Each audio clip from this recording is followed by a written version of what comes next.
Hi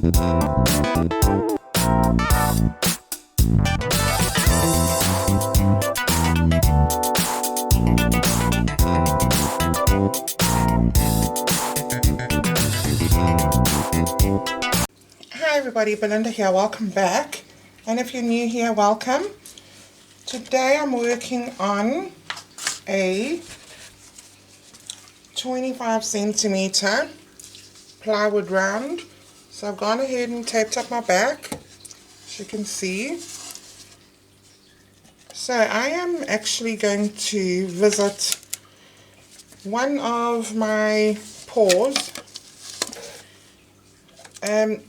So in my splash pour, I noticed that in the cup it actually made a cool flower design. So what I'm going to do is I'm going to put a little bit of white on here. I don't want a lot of white, just enough to actually move it around.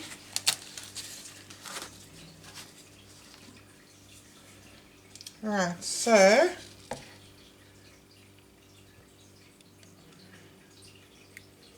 obviously I'm going to be spinning it, as you can see.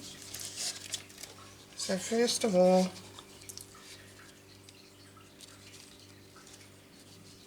I need more white. I've got a little wonk going on here. This is my very, very lazy Susan. So strange. Okay. So I hope you're all doing very well. And I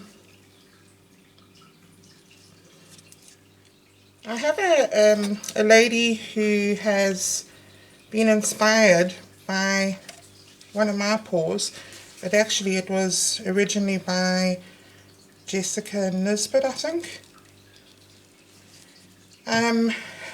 So that was the tree pour, and her name is Sue Harton. She actually has, thank you very much Sue, submitted it to my email and given me permission to show all of you guys her creation. So I'll put it up on the screen for you to see. If any of you would like to submit any of your art to me, my email address is in the description box, and all you need to do really is just show me, give me your permission, and I can put it up on one of my videos. Okay, so that should be enough. I might just actually torch that first, and hopefully I don't set the house on fire.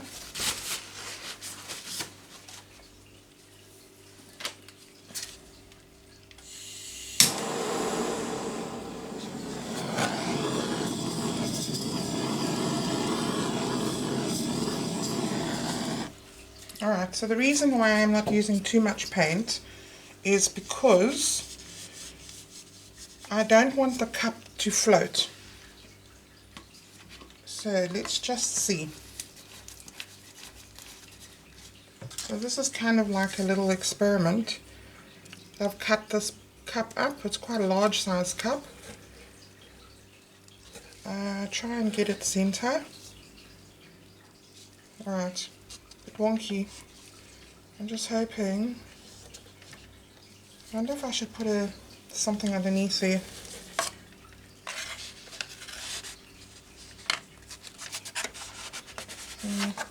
That's not going to work.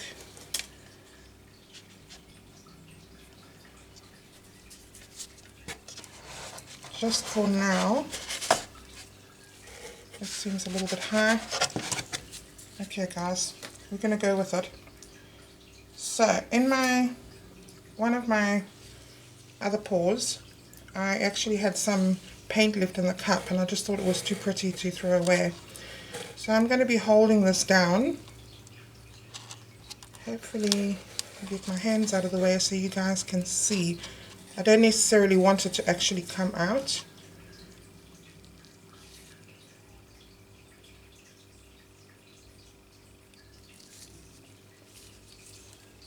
Okay, so then I'm going in with cyan blue,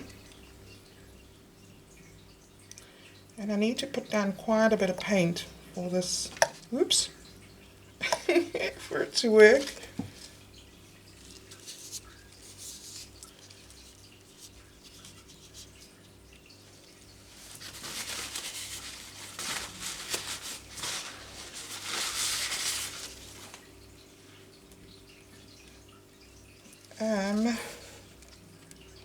Okay, so that's the blue, and then I'm going in with some purple. Now your paint has to be quite thin for this, so I would say 1 part paint to 1 part of water. No, sorry, let me start that again. 1 part paint, 2 parts of Floetrol, and thin it with water.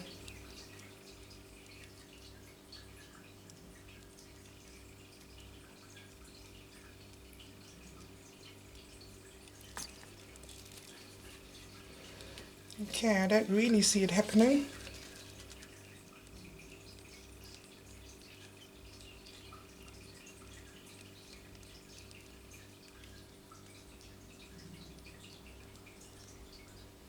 Oh, this is a lot of paint.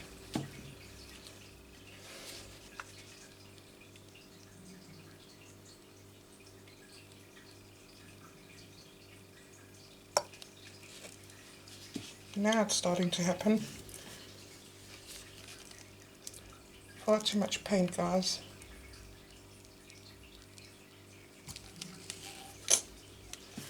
Okie dokie. Actually, it's already coming out the sides.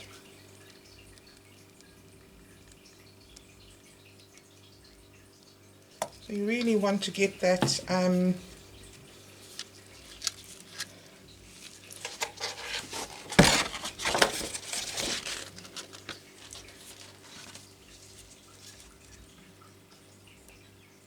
coming right through there.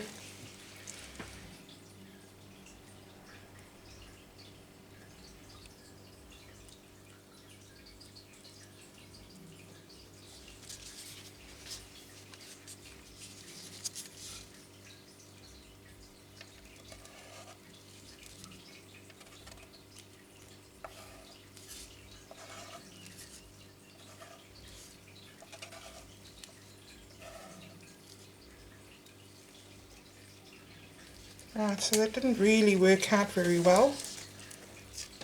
So I'm just going to tilt some of that off.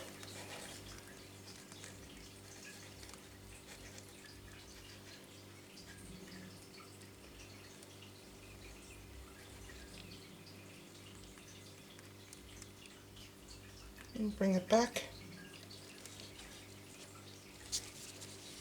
I must say that paint down in the box there is really nice. Ooh, that's looking good, guys. I'm going to just torch that.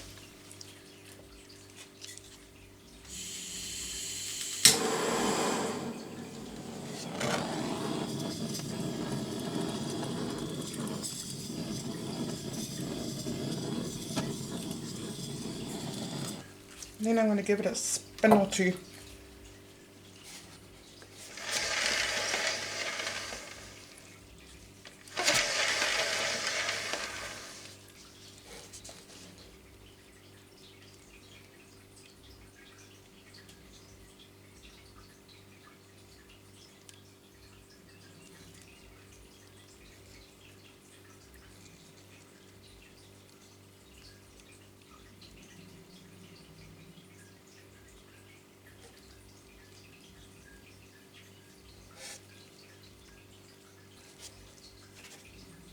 Okay.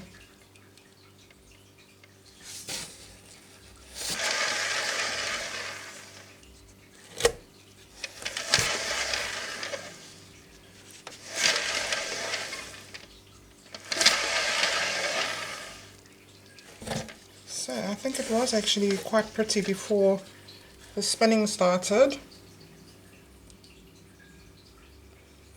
I'll just try and stretch it out a bit. I don't want to stretch it out all the way, because I do rather like it.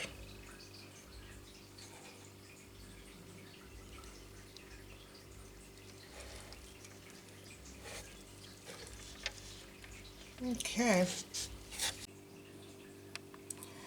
Right, so this is it. I like it a lot. I really like that these cells have popped up. There's no silicone in my paint. Really Taylor in stability, that's really what it is. And look at those cells, the white ones that have popped up there.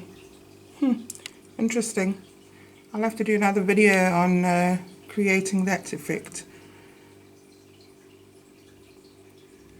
Anyway, I think that it never turned out exactly as I wanted the effects when I was pouring the paint. But anyway, this is another way of creating a flower with a puddle pour.